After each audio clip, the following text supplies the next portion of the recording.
about it. And Yeah. I noticed, though, Pete Lonkarovich was pretty big on CW, right? That's when he started getting real famous. Yeah. He makes that jump to Haro, which you and I talked about. Yeah. If you notice, when he makes that transition to Haro, he's still running CW bars at first, and eventually he goes to the Haro bars.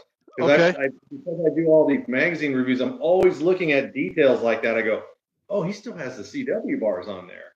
I couldn't even tell you what Haro bars looked like back then. Yeah, well, they were. I had a Haro RS1, so the handlebars were normal, but the top tube kind of went down and across. Okay. So all right. Okay. Yeah. So this right here is, in my opinion, the best cranks I ever had, and this is an ad from '83, Profile Cranks. Okay. Yeah. So did you have any experience? I know you were a one-piece crank guy. One piece. Yeah, but did you have any experience? When I bought my Daryl Young out of Pennsylvania, it had second gen profile cranks on it. That's all I knew about profile. All my friends had found. Well, my friends and my brother. Well, my brother had flight cranks, but my other rich friends had profile. I couldn't care less.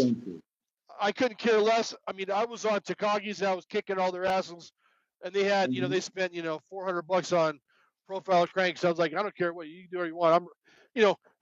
Not only if you have the profile cranks, you got to have the Philwood bottom bracket, and it's like, you know what, I'll smoke you with my Takagi 180s, no problem. But my brother, my brother rode flight cranks. But yeah, there are a lot of guys in my city. I grew up in a pretty rich city, and a lot of them had profiles. Yeah, my mom paid $150 for me to get a set of profile cranks. $150 in the '80s. That's big. Isn't that what flight cranks costed? That's how much more than flight cranks at the time, right? Yeah, flight cranks were about the same. I have Redline flights on my Skyway now. They just look so beautiful to me. I just wanted a pair. I never owned them, so I wanted a pair. Okay, so this one right here, this is this ad right here. It's reminiscent to me because I think this is one of the most common bikes I would see in the neighborhood back in the day, a Schwinn Predator. Okay, all right.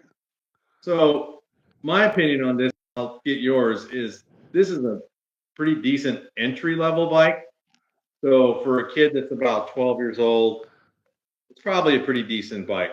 But if you look at the components on the bike, that's pretty typical of what you would see in the '80s. I figure that's about a $200 bike. What do you think about that? I mean, it was fine. It was a fine entry-level bike for its time. But by that time the Predator came out, I was already way past the Predator stage in my riding career. But it was the young kid. It was I put in the same category as a Diamondback Viper. What else?